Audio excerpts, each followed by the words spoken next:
Over the last 2 weeks, I have showcased my Magpul Masada, and one of the first rifles I ever took to the channel's gun table, and really started down the road of my crippling gun addiction and unending pursuit of making performance-driven machines of plastic slinging glory. Which does remind me, I do want to thank you guys and gals for the absolutely insane amount of love the last week's video got. I do believe that that is our first long-form video to ever get over 1,000 views in the first 36 to 48 hours, which is just awesome. And to top it off, we got a lot of new subscribers because of that video. So, to all of our new community members who may be watching this video as well, welcome to the WolfDen community. I'm very excited and honored to have you, and I do hope that you enjoy your stay, as weird and as dark as it might get sometimes. Now, getting into today's video, as I mentioned before, I have been showing off some of my more precision-built rifles. The guns that I have specifically upgraded and built out to be very accurate, precise, and to put it simply, rifles that will reach out and touch some people. Not like that. And while it is fun to scare the ever-loving shit out of some poor airsofter who doesn't realize that you are eye-fucking them through an optic about to send them back to the lobby, today's gameplay is going to be more focused on a weapon that I've built out for a different purpose. A very compact purpose, if you will. Today I have brought back to the field my H&K MP5sd made by Cyma. A much smaller and much different platform than, say, my Masada or even a traditional M4 or AK. And this little subgun was built for one thing and one thing only: being an absolute menace to everyone and anyone on the receiving end of the barrel.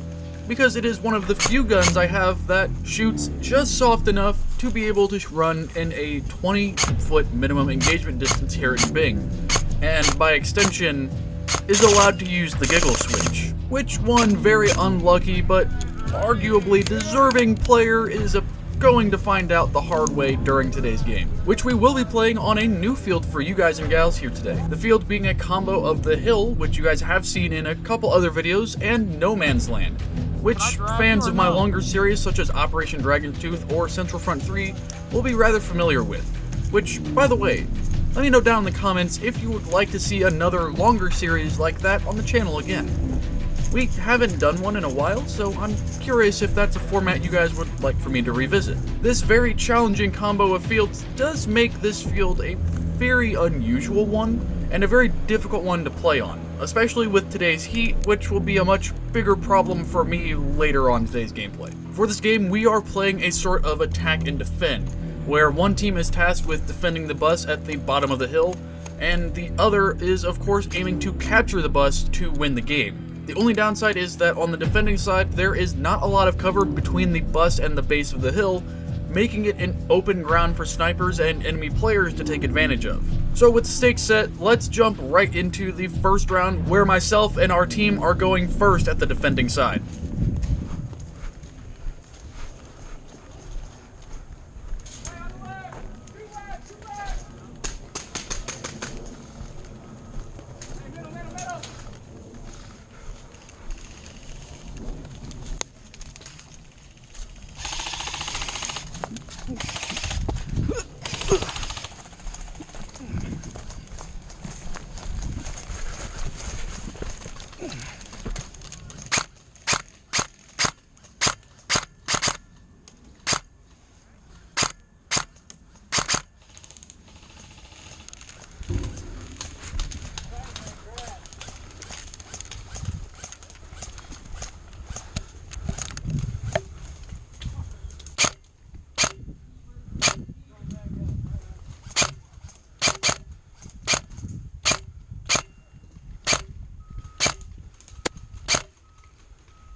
So far, the defense is going rather smoothly. Most of the enemy team is pushing into the dense foliage to my left, making their silhouettes very easy to spot as they cross over.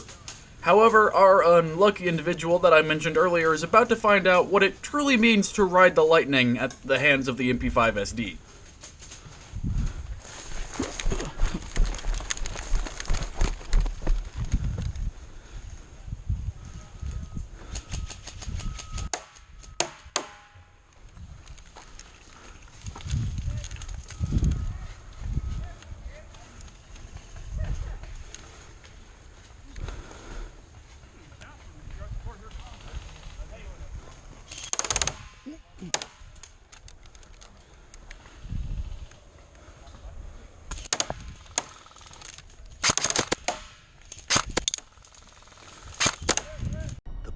The sun in the palm of my hand.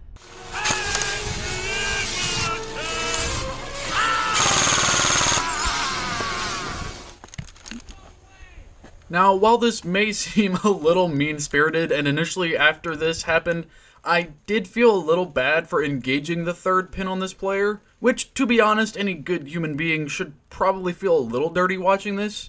However, was it deserved? After watching the footage back and seeing just how many shots I put into this player's mask, which they definitely would have noticed with the number and placement, was it fair then to flip down into full gear and, well, you know what happened next. Personally, I do not like using the full auto on most of my systems because I don't really feel the need to, and it's not as fun to just spray people down with a fire hose of BBs, but you guys let me know what you think down below in the comments. I personally think this was a fair move and this player kinda had it coming to a degree, but let's get back out there and sling some more hate.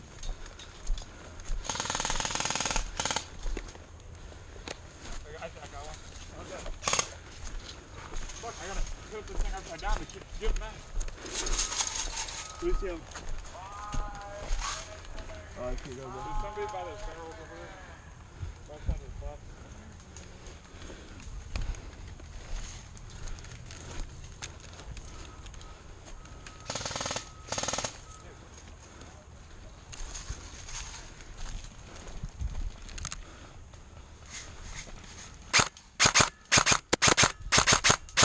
Hit!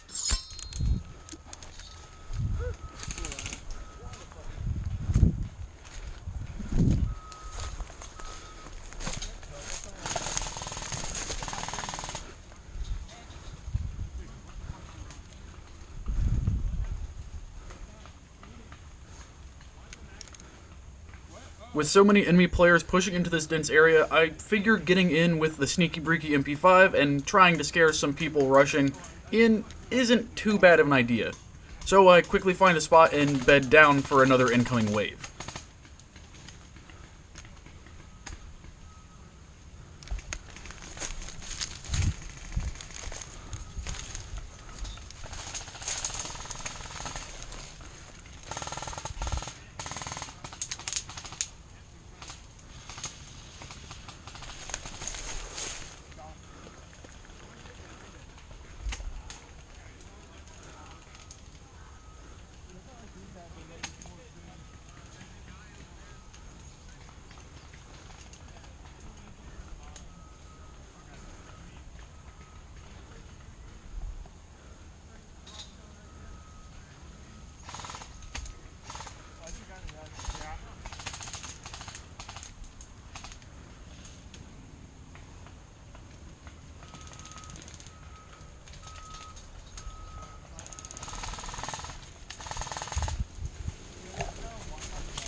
Hit!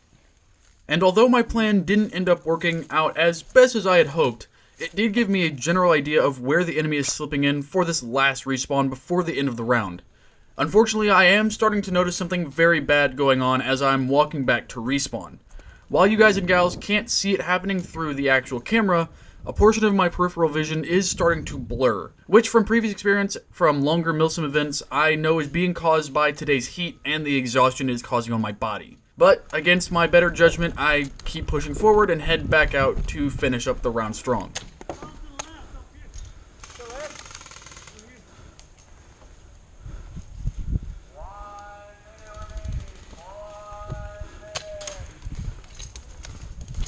Get my hop up right, man. I feel you, Chief. Sniper's worst enemy is not the enemy, but their own hop up. Hop up all the way up, and I was going over him. So I turned it down, and then I'm going under. Yeah, I feel that.